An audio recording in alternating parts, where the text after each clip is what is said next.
Okay, so I just got back from work and I got done with my class. Gotta take care of a couple of things quick. I got one problem left to do tonight. I'm gonna probably go over my solution for the other two that I did.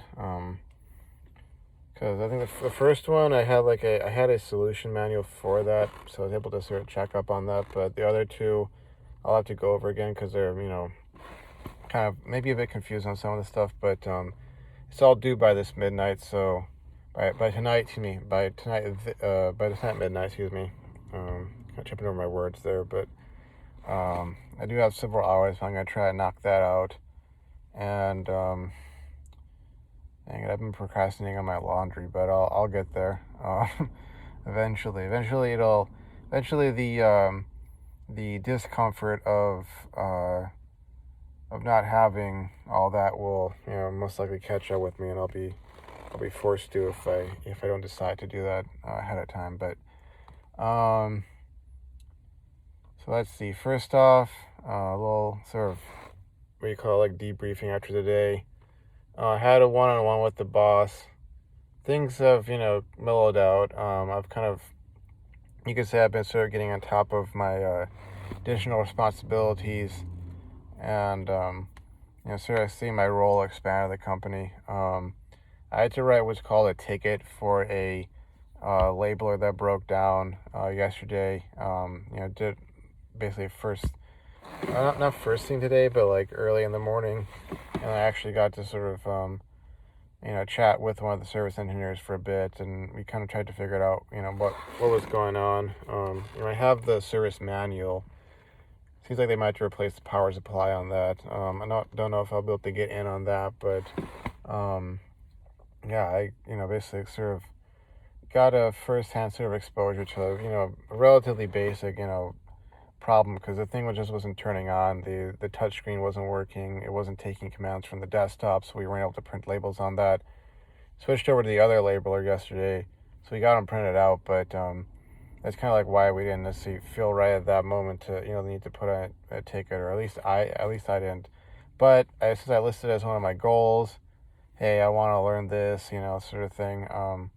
Because it's one of the overlapping parts for reagent manufacturing, let's say, with the service engineers, and from there onward to like automation. Because someone breaks down the manufacturing floor, they call the engineers in, they send out one of the service engineers over to fix it. So it's like, okay, I get to meet this person, build a actual connection there, work on the thing, figure out what happened, and it could possibly be a pathway into that. So I've been taking care of responsibilities, added some stuff to my goals, and updated them a bit. But other than that, see, like the odd or ironic thing is, how like I think it was a couple weeks ago, I was kind of having some issues at work, and I was like, kind of, oh, forget manufacturing. I really want to get the research or something like that. I've had these moments along the way, not just here, but at the other place beforehand, where I was, essentially asking myself the question, okay, how do I get, to that next level? How to get out of manufacturing?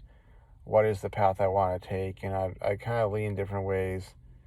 Really not wanting to be in QC, but either, research or automation. And so I applied some places. There's one place that contacted me back. I might have an interview with them for research associate position, which I guess it has research in it, but for the most part, you're essentially running the experiments of the scientists. So you're kind of like an assistant, if you will. But we'll see if they're, if the scientists want to interview me. If not, I'm still, doing my due diligence to hold down my job here. And if so, it's something that, like, I think it'll be the next step. I would kind of feel bad about it, because like my boss here, she's been trying to find ways to get me exposed to stuff I've talked about getting exposed to, as far as progressing my career.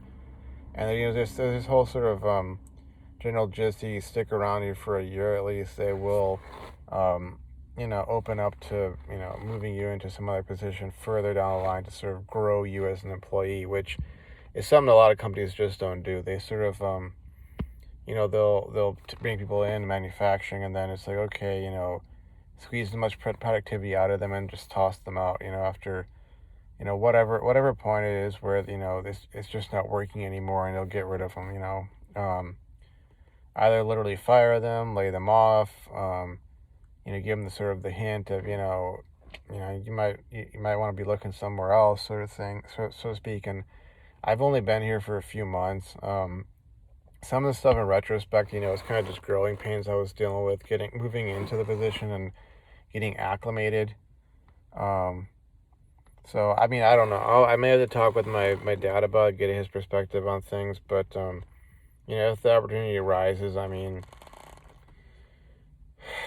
it's one of those things where, like, I would really need to have that on my resume, that I'd done some research, work. I mean, I might not be the direct, researcher, the principal investigator, but at least being, part of the process and getting to, like, see how that all runs and, get the hands-on experience there, as opposed to just being in manufacturing, assembling kits or mixing, chemicals and then, that sort of deal. Being a little more involved in, further upstream in the development, side of things. And it would kind of suck.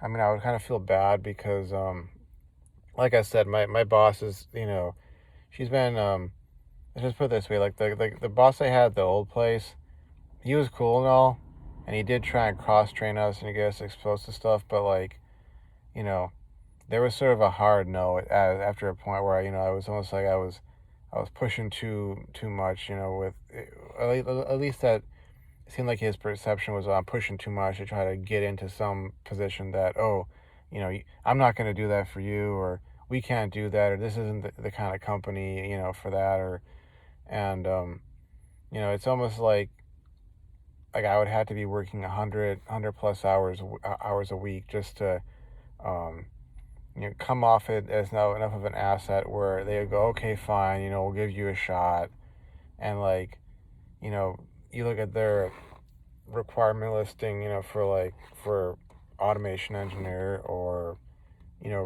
someone in research or so, it'd be like, not only very specific, which, you can kind of expect, skill set wise, but, like, okay, we want 3 to 4 years or 5 years of experience programming these, machines. And it's kind of like the only way you can get that is, well, insofar as when they mean programming these, they mean like you're already working as an engineer someplace else, and you've been on the manufacturing floor doing that, supporting the manufacturing operations, not directly involved in it, but supporting it, and doing that for years. It's almost like, okay, you're already an engineer. You just, maybe you're interested in the specific application, or you're looking for a step up in pay. Like, you want to go from 120K to 130, or 130 to 150K, that sort of thing.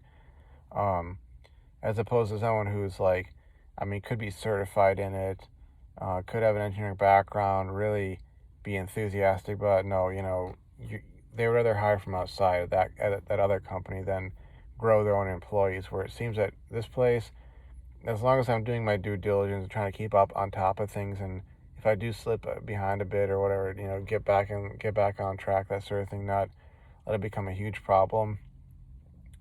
It seems like I would have that chance to grow, which is kind of making me feel a bit awkward that I went and applied to all these places, and I did hear back from this, other biotech company, which the commute would be the same as the old company.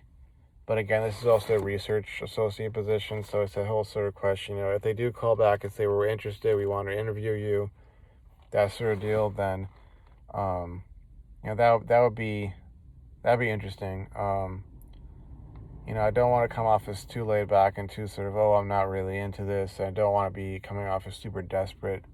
So I had a quick, chit chat with one of the recruiters and sourcers, I guess, and just kind of got a picture of things, because I guess my biggest aim in applying really, to be realistic, was I just wanted to figure out like what exactly they're looking for, because they'll give you a laundry list of stuff, and then half of it's like, okay, we'll train you into this, but they're not going to say we'll provide training in the following areas. They'll be like, well, these are pluses, or we're interested in this or so, but they're not going to tell you, that, okay, what we really want you to be good with is pipetting and running this specific machine, troubleshooting, that sort of thing, being a bit proactive.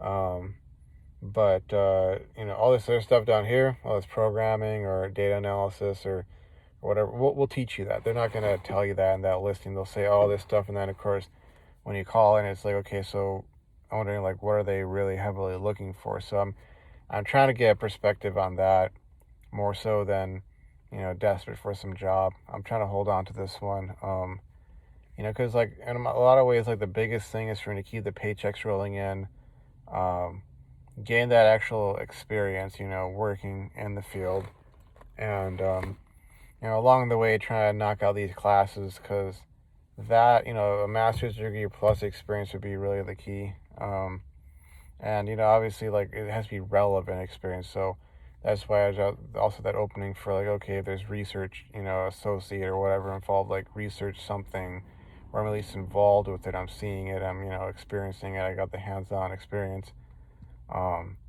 That's also very, like, much a key sort of point. But beyond that, I think I'm kind of responding to Dark Magician's comments. First off, yeah, definitely, like, still being in college. I mean, I remember, like, it was very much this sort of like the thing with college is, and this is something I think also Aaron Clary's made a point of, he's pointed it out.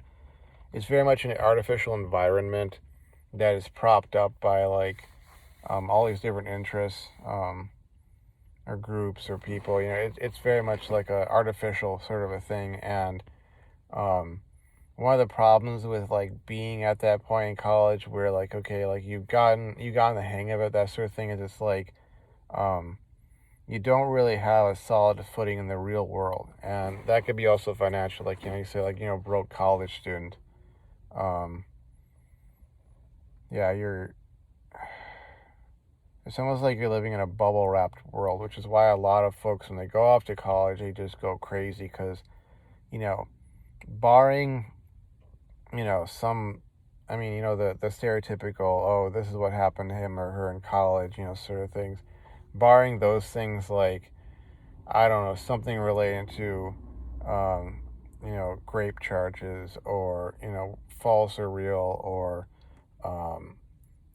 getting an STD, or or getting pregnant or something like that. Barring that sort of stuff, it's, for most people, at least in my experience, it was very much like, for most of them, a very much consequence-free environment. Whereas you go out in the outside world, and you I don't know, you flirt with some guy's girlfriend, or you pick a fight with someone, or you get in somebody's face, or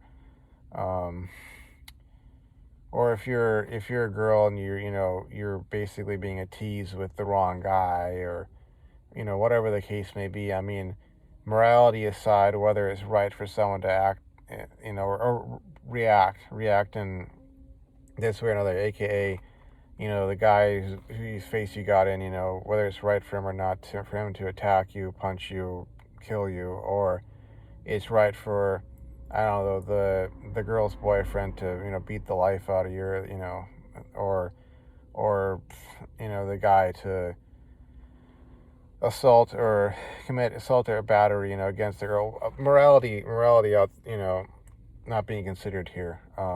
I mean, I think we can all agree that those are wrong things to do. That's not right, in terms of ways to react. But all that outside, you put that aside for a moment, and just kind of consider, like, okay, consequences in the real world, in the real world versus in college or the university system. It's like, this is why people, when they're in the university system, a lot of times I think they go wild like that, because then, whether it's in their frontal lobe, they're conscious of it, or if it's in the back of their mind, brainstem, or reptilian brain or whatever you want to call it, they are aware that, there's like no consequences. So they'll do stuff that they would not do in the real world, which can give the impression that, oh, college is the place to be, and oh, I wasted my college years working hard, or trying to focus on my my future, or whatever the case may be. But one way or another, it does come to an end, and one way or another,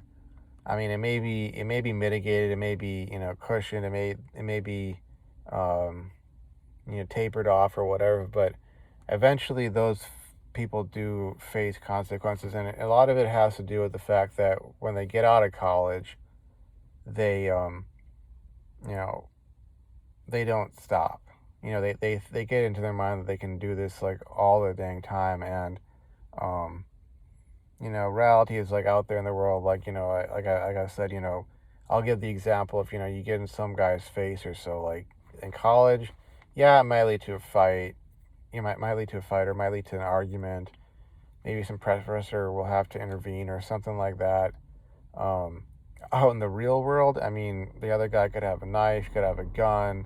It could have been, a bad day for him already, and he's just had his wits end, and you're the one person who's dicking around, and you go over that line, and bam. I mean, I saw this video that on one of these podcasts, I think it was on Tim Cast IRL, they were talking about it, showing basically this case where this man and this woman were yelling slurs at a neighbor, across the street, and I think they were actually like, he was trying to like, it looked like he was trying to clear his, driveway. Think about the Midwest and snow in the winter, and they were like throwing it back on, his driveway, and just calling them names for some dumb reason. I really don't know why, but he went back into his house, grabbed his gun, and came back out, Chicago, bing bing, and basically hosed them, and then I guess he turned it on himself, and that's like the real world right there, and that's why, like, I'll say, like, oh,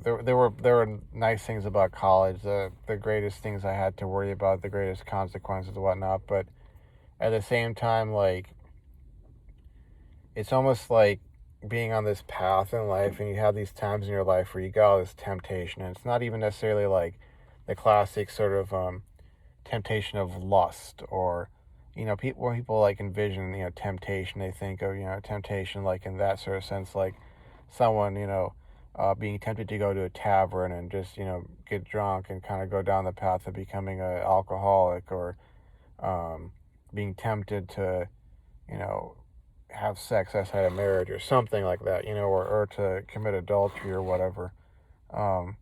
Just that sort of temptation to engage those kind of behaviors and develop those kinds of habits that, inevitably it's kind of like, it kind of becomes like they'll keep doing that until college is over, and they keep on doing it afterwards. And it's almost like the metaphor of, driving 150 miles an hour down a street somewhere, and you're not paying attention because well, the last block there was no obstacle, there were no cars, no people, and then who knows, the next block you run into somebody, you run somebody over, or you run into a tree or something, because you thought that, well, the last block was like X, and so therefore the next block has to be like that, and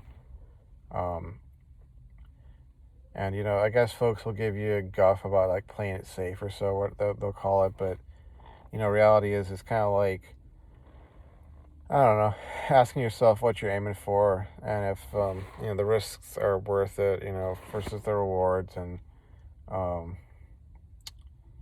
yeah, I mean, it's sort of like I look back on college like that, and definitely the things that I miss, but I think I need to, when it comes to that, I sort of have to remind myself the things that I don't miss, and the things that I'm actually like grateful to have, because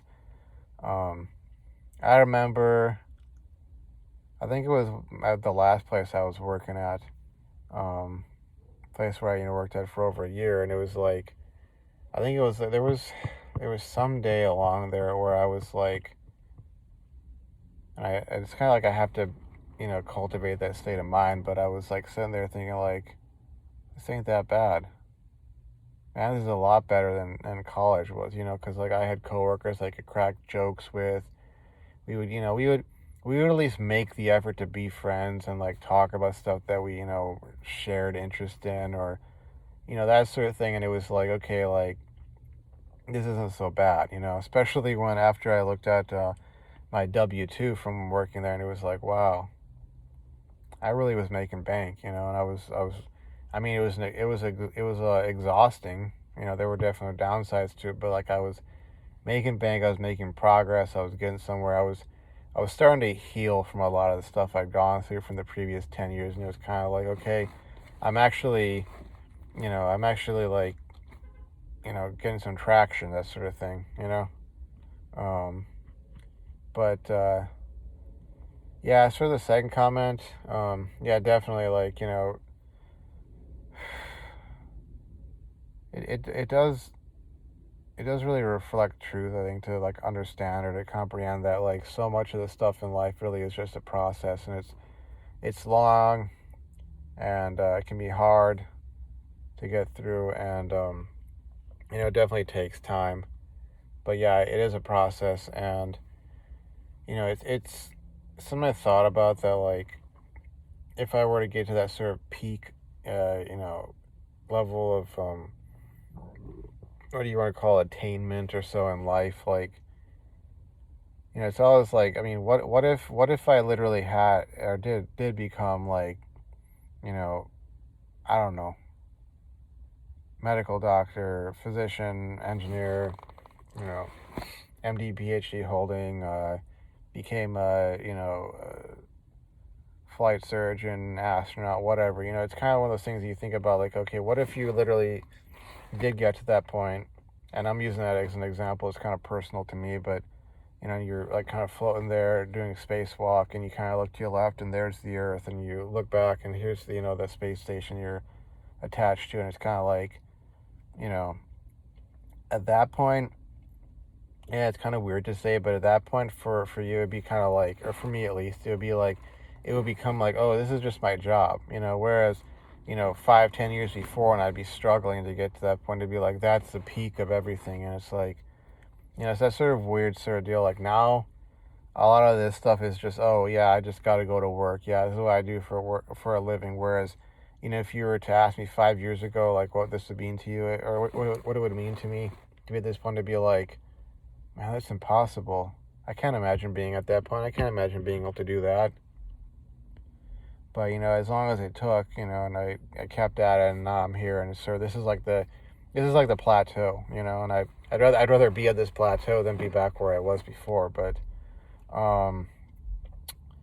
yeah, it's kind of what I wanted to respond to, and reflect on. But I will have to think up some stuff.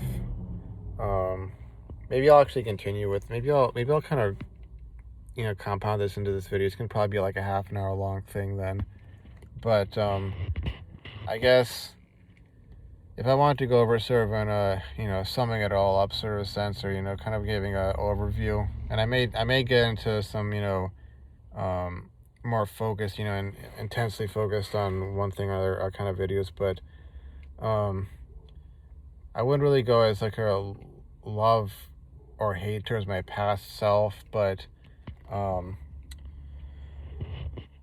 biggest regret or biggest opportunity I passed up, which is sort of the hate towards my past self, or frustration with my past self, was the whole military career thing. Because and this is kind of why, like, I wish I'd known about the 40 laws of power, and understood a lot of the stuff that I had to learn these last 3 years of undergrad, way back when I was in this Naval ROTC unit at university. Because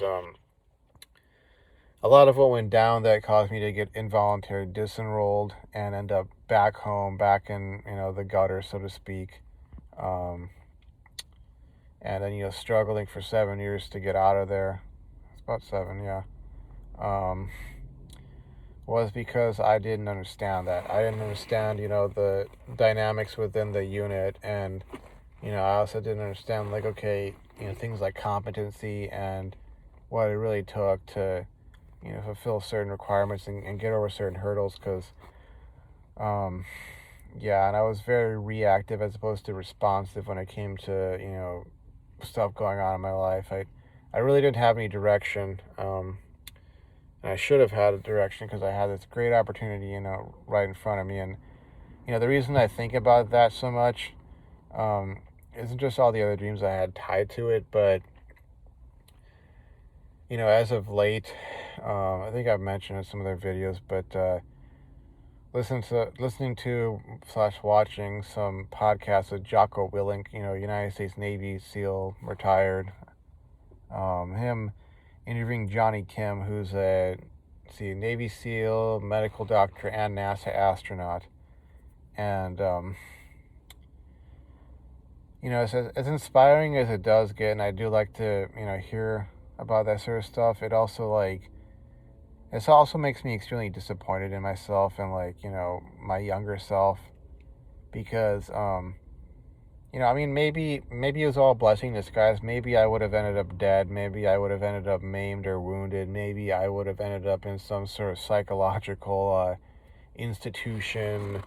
Who knows what could have happened? Maybe I would have gotten locked into a role in the military that I would not have wanted to be in, and I would have been locked into for 4, 6, 8, 10 years, and then I'd be sitting here going, "Oh man, if only I left that unit, gone back, to school further along, and then jumped into the military, 10 years later or 15 years later, with an MD or with a PhD, then I could have gotten what I really wanted, or I could have been qualified for the role that I really wanted to. I would have had the best chances, weighing, of course, the needs of the service, versus my own desires or so, like, who knows, maybe that's what would happen. But,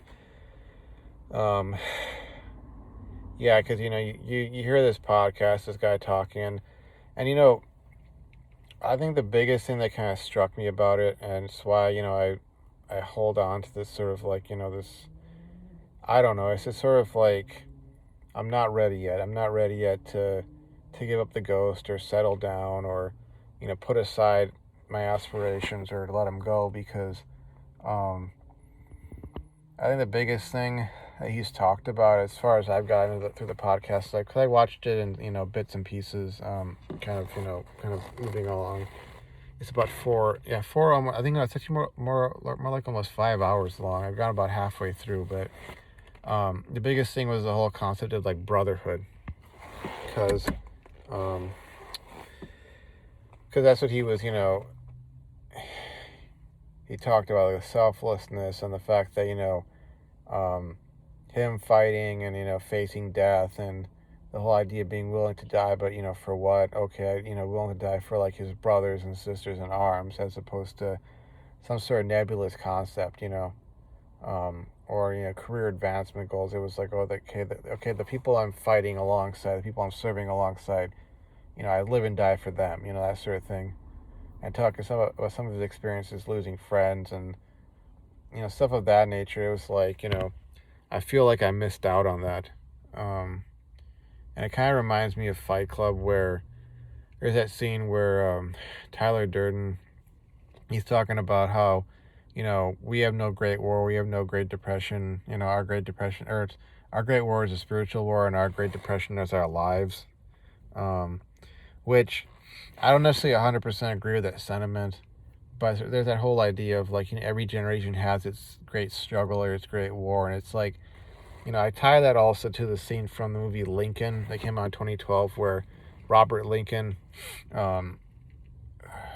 Abraham Lincoln's oldest son, he's, basically going on about how he doesn't want to just go off to law school. The Civil War is raging, and all that's going to matter is, when it's over, what he was doing when the war was going on. Was he just off hiding somewhere, the privileged son of the president, protected from going off to battle or going off to war, while the president himself is sending these sons of other families off to war, sort of thing. And of course, he was able to finagle a way of getting a commission. Obviously, away from the battlefield lines, but on the staff of I believe it was Grant.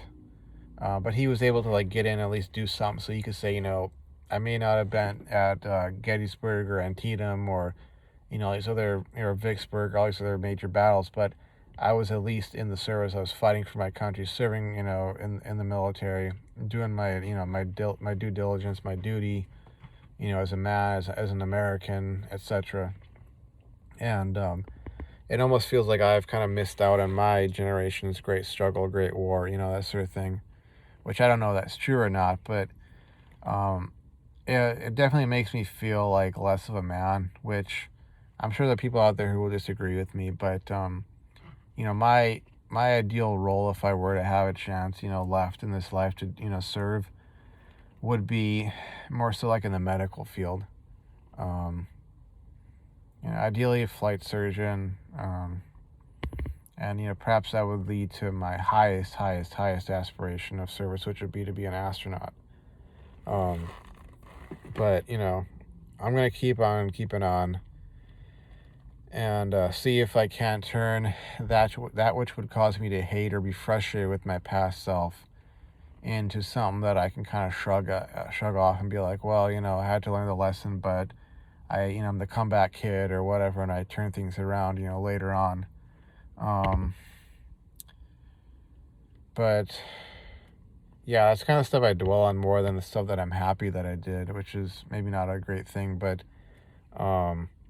if I were to sort of throw something out there quick, because I'm gonna have to head back or get to my room and get going on some stuff. Given that I've been out here for half an hour, and I think it's about 6 o'clock at this point. But I'm glad that I never gave up. I'm glad that that even after about 3.5 years at home, I actually decided to sort of wake up to things and start hanging around the right crowd of people, and was willing and able to spend late nights till 3 or 4 a.m. At the university library, hanging out with my my new friends at that point, classmates, and studying with them, not just hanging out, but hanging out as in studying together, and being willing to grind away at that and do 150 problems to prepare for an exam, and really like believing in my ability to do something, to at least get somewhere and get out of there and amount to something, because